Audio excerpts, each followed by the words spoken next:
Welcome to the eLABorate Topics podcast, where we focus on lab-specific strategies for medical laboratory professionals. We're proud to be the healthcare detectives that work behind the scenes to get the results needed to influence medical decisions. Let's grow together and jump right into the lab. Hi, friends. Welcome back to another episode of the eLABorate Topics podcast. I'm your host for today's show, Stephanie Whitehead. For those of you tuning in for the first time, I'm your podcasting laboratory leader and co-host for this show. The eLABorate Topics podcast is a weekly podcast where myself and my co-hosts will be bringing you topics related to the laboratory and leadership to help you excel inside and outside the laboratory. And today I'm excited because we have a very special guest, Miss Grace Stankiewicz. Thank you for joining me today. Thank you for having me. Grace and I will be talking about today exploring career opportunities off the bench. Most commonly, people think of the clinical laboratory professionals in the lab as working either in a hospital or a clinic. However, looking over your personal career journey, we're able to see that you held several positions really outside of the laboratory. Grace started her career as a blood banker, actually, and transitioned into an IT implementation role where she now works for CoreCheck Technologies as an implementation specialist. And she started that really after, happenstance of working on an LIS system in her previous job. She's also held a teaching role as an adjunct instructor, and so I thought she would be the perfect person to talk to our listening audience today about this subject. So, Grace, I want to get right into it. Tell me what led you to transition to a position outside of the clinical laboratory setting. Yeah, well, thanks again, Stephanie. I should have known that my career path was going to be full of all kinds of twists and turns from the very beginning. I started out as a pre-med major in college, and during my second year, I was introduced or invited to a meeting that about medical technology, and I had no idea what I was getting into, but it resulted in me transferring from that university to a medical technology program for my third and fourth years and getting my bachelor's degree. I worked in various areas of the laboratory to start, but then my focus became the blood bank. I fell in love with that, and after being in different overnight positions, day positions, different technical roles, part-time, full-time, the lead role. I worked for 20 years in the blood bank, and then a local university offered me a part-time position as an adjunct instructor, and specific for the transfusion medicine laboratory part. And I really embraced that opportunity, and I really love teaching.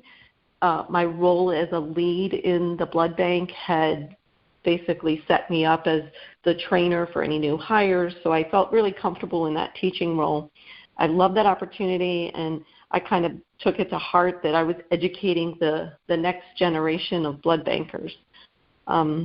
Practically at the same time as that happened, I was offered a position with the healthcare IT company CoreCheck Technologies. And again, I wasn't sure if I had the proper skills for a role in IT.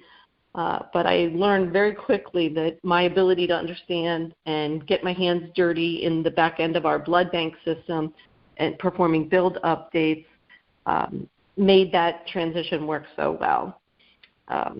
In my current job, we work closely with healthcare facilities that are frequently understaffed, too short-handed, just don't have the means to complete critical IT projects that have to be done when a vendor says, here's your timeline, we're going live here. Again, due to shortages of med techs, people don't have time to get off the bench to be able to focus on those type of IT projects. So that's where CoreCheck comes in, and we're able to provide that resource and work hand in hand with the facility to be able to get those projects implemented. As you may or may not know, blood bank computer systems are considered a medical device by the FDA, so they fall under very strict regulatory requirements, and it's critical to make sure that all of the safety checks that need to take place in blood banking are validated prior to the facility putting that system into use.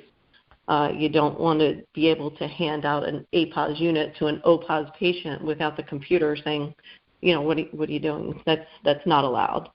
So having a really strong clinical background in the blood bank kind of gave me the confidence to be able to validate these systems because I know the workflows. And there's a vast array of blood bank computer system vendors out there, and each has its own nuance, has its own pathway to be able to perform all of the functionality in blood banking, but underlying, it's all the same functionality. So the validation of it is something that, we do system specific, but we also use the site's SOPs to make sure we're validating the system as they intend to use it. So that's kind of in a nutshell where I am right now with my current position. So you mentioned a lot of great points about how some of the characteristics that you had learned in your career and in, getting your degree as a clinical laboratory scientist helped set you up for the role that you're in now. And as we know, and all of our listeners can look at their own careers and think about this, but laboratory professionals are hugely versatile in the skills that we gain when we're getting our clinical laboratory science degree, and those skills help set a good foundation upon which, we can have what we need to learn new skills and to specialize in different career opportunities if we like to. So in your opinion, what are some of the common personality traits or characteristics that you think a clinical laboratory scientist already possesses that fit well with other careers outside of the bench? Well, I think the number one thing that all of us clinical scientists have is attention to detail. Our knowledge base is drilled into us. We're always looking for that outlier. We strive to make sure we get it right. As I used to teach my blood bank students, you have to get 100% in blood bank. A 90 isn't going to cut it. And so we have that attention to detail, the complex thinking that we're always thinking as a test result comes out, we're thinking, oh, this isn't good. This patient has this clinical situation going on. This indicates this patient is going to go to the OR very soon. Or we're always thinking about the laboratory test results that we're seeing with the patient behind it, and we have that complex thinking to know and understand the importance of what we're doing. And then, of course, multitasking. In any laboratory situation, you are never just sitting there and continuing the same process over and over.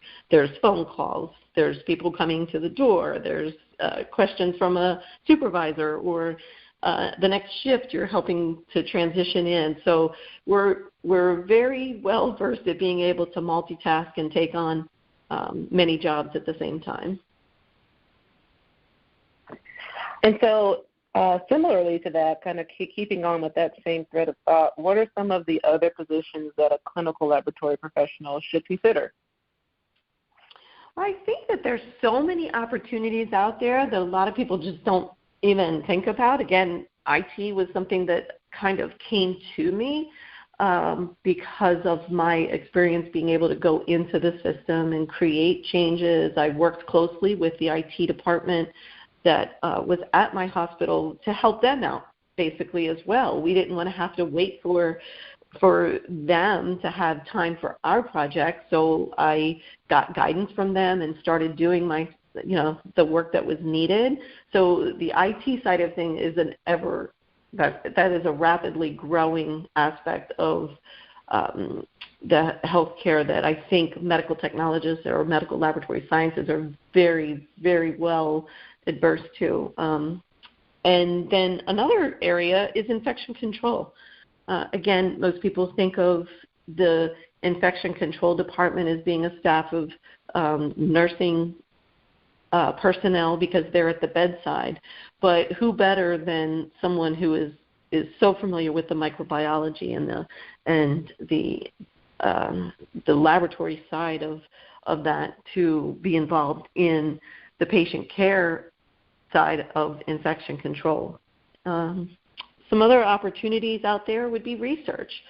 The COVID-19 has brought on a whole new kind of pointed a focus now at the laboratory, whether it's the vaccine development or the testing of COVID that is happening, and it's being very scrutinized. People say, well, I tested positive here and negative there, I don't understand. And so it kind of put a focus on laboratory testing for COVID, and that hopefully also brought to light the research and all of the testing that goes on behind development of tests, development of vaccines.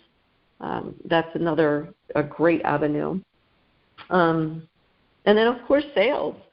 Every time you're working on the bench, you have a salesperson that's coming in, whether it's an instrument or it's a reagent that you need to use, that you are the person as an end user that knows how these things work better than anyone else. So if sales or something, if you want to travel, that would be a great opportunity as well.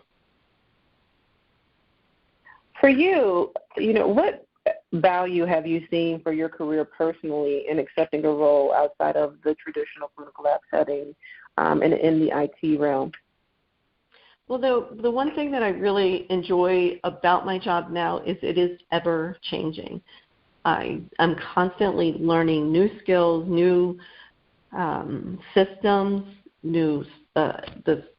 as blood bank computer systems go through their life cycle, there's always upgrades, there's always fixes that need to occur. So it's not a stagnant computer system. So we're constantly having to learn and upgrade those systems and retest. And then also there's so many other aspects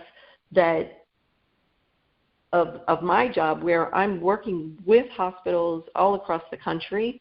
I'm basically working with a blood bank supervisor that is charged with making sure the project goes smoothly, and that's my job to make her job easy. So I've built professional relationships across the country with these supervisors and leads, and I think it helps because you feel connected to that institution in a big way.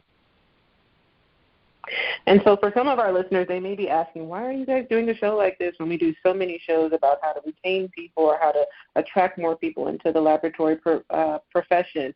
However, like I said in the intro, our podcast and our episodes are about helping you individually excel on the things that you want to excel on, whether inside the lab or outside the lab. And for those of you who may have entered the clinical laboratory science profession and say, I love the world of medicine and I love working on the bench, but I do feel like I want to do a little bit more or maybe want to try something different. I feel like working in this realm or in this field, but I want to use my skills in a different way. We want to give you guys, some tips and tools and things to think about to help you guys do that. So, Grace, what advice would you give to our listeners who are looking for perhaps opportunities, still using their background, but outside of the clinical laboratory setting? Well, I think the most important, as you touched on there, is find your passion in the world of lab medicine. What is your favorite part of it? What do you like? What do you like? What do you not like? And again, for me, the opportunity wasn't so much about leaving. I did not want to really leave the clinical setting. As I was leaving that clinical setting, the medical director at my facility was like, Grace, you will be back. You are in the trenches blood banker. You thrive on the chaos of blood bank and the emergencies, and you will be back. But at the same time, taking that step away from the bench kind of opened my eyes to what else was out there. And it also meant, no more overnights, and weekends were mine. So there's some pluses to that.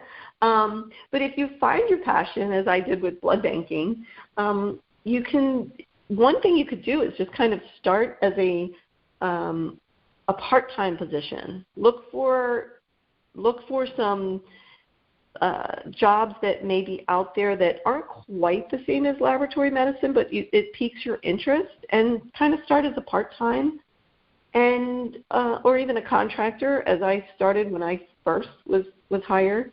But it's important to find that resource that might open that door for you. Get as much information as you can. I never wanted to leave the security of the job that I had, and I didn't know what I was getting into. I did stay part-time as a PRN schedule, shall we say, in the very beginning, but I ended up moving out of state, so that made that impossible to continue in that role. And if there is a listener who's thinking, I think I have a sense of a passion that I have for IT or for research or for teaching, because our CLS programs do need more instructors and more professors, but I'm afraid to step away from my norm and my day-to-day. What advice would you have for them? Well, again, I think just it's like anything else. If before you take that leap of faith, if the security is something that you need, then find a resource that you can talk with and explore the avenues, and you might be surprised what you find on the other end. Now, I want to pivot a little bit because you have had such an interesting career and journey through your years with the laboratory medicine field. Sometimes when we often look back on our career or our journey, we think, man, if I had known what I know now, I wish I would have told my younger self this. And so what career advice would you have given to your younger self, knowing everything that you know now?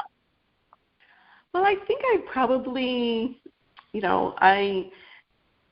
I've always enjoyed every aspect of what I did. I started as a generalist, so I did get that sense of each and every area of the laboratory, and that helped me to find my niche in blood banking. But I think one of the things that the opportunities that didn't really present itself back in that time frame, but is kind of current now, is travel assignments. I love to travel. I love to occasionally with CoreCheck, I need to go on site with a facility and get into their blood bank to help them, whether it's to go live support or do some training.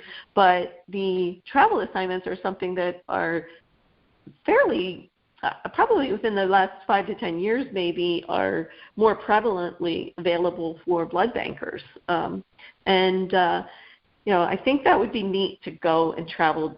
You're able to see different sizes of institutions. You're able to see how different parts of the country might handle things differently. I think I probably would have liked to have done that in the beginning.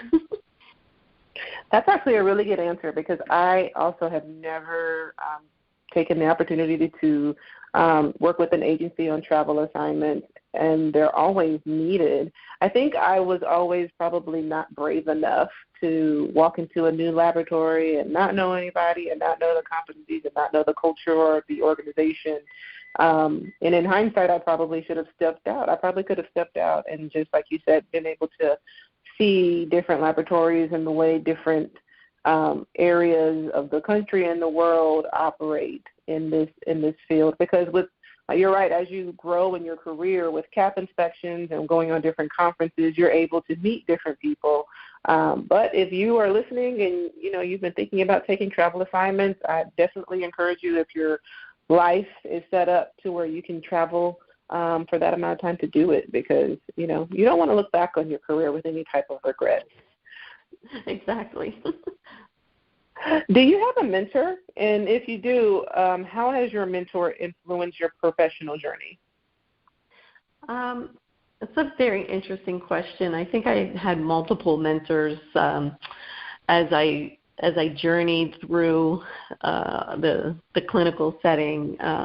Most recently, and the most important mentor to me was the project manager, the vice president of operations that hired me at CoreCheck, Lori, who was the major motivator for me to see exactly how qualified I was to be able to step off of the bench, to be able to take that leap, to leave the place where I was comfortable, where I knew exactly what I was doing, and journey into this world of the unknown, basically.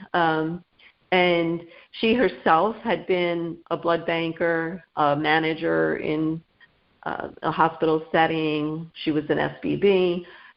Her skills were, and that's what she kept telling me. I know you know what you're doing. I've been there, and this is something you can handle this. And so I think that having her guidance, and she knew exactly how to motivate me. Each and every project that I did when I first started with the company was different, which kind of brought its own sense of, okay, what am I getting into here?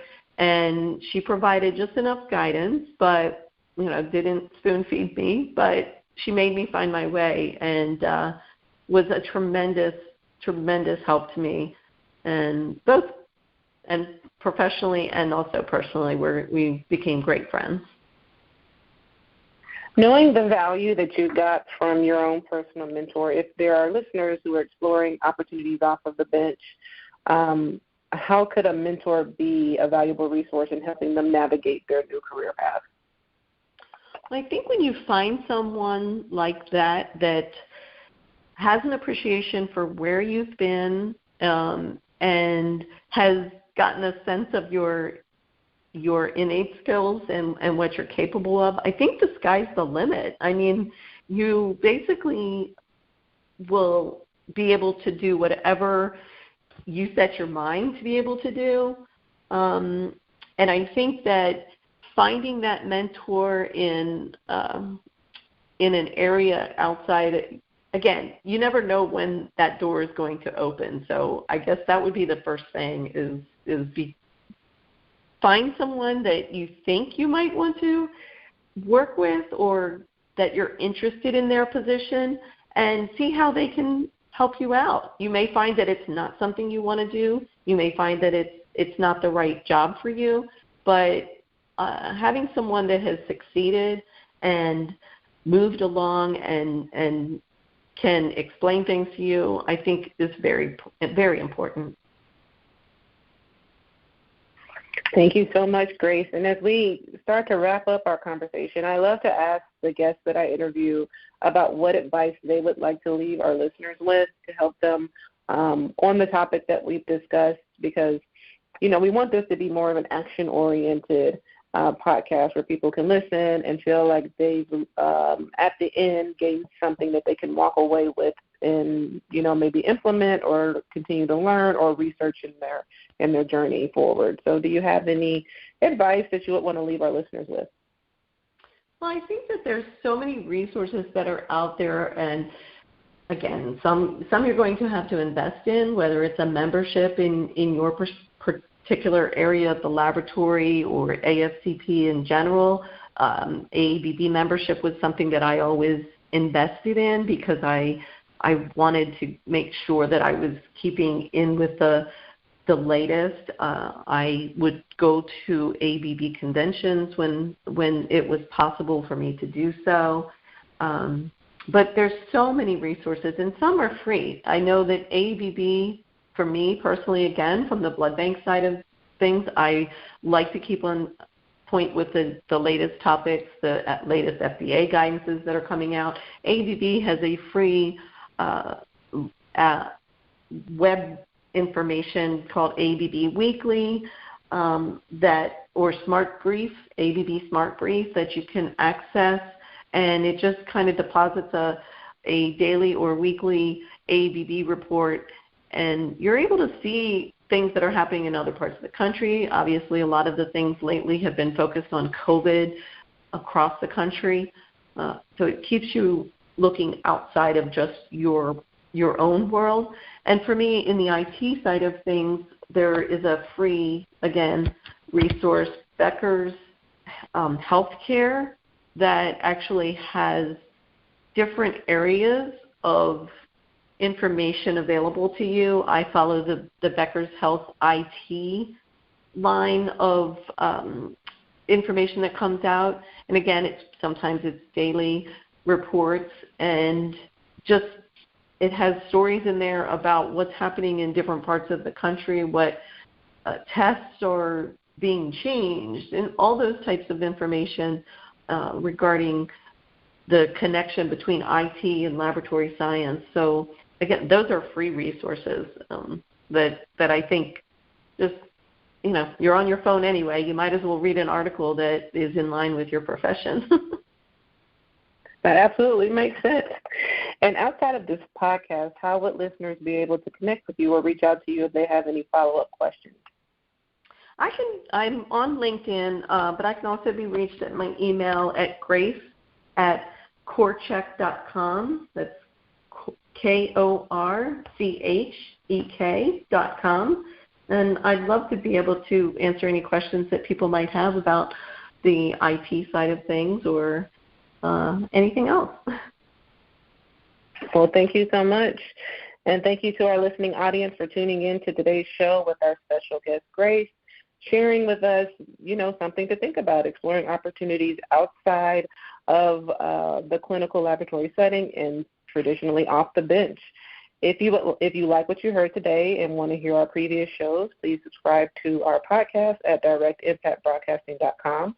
Remember to email us at elaboratetopics@directimpactbroadcasting.com to learn more about this topic, or just be a guest on the show, or let us know about other topics you'd like us to discuss.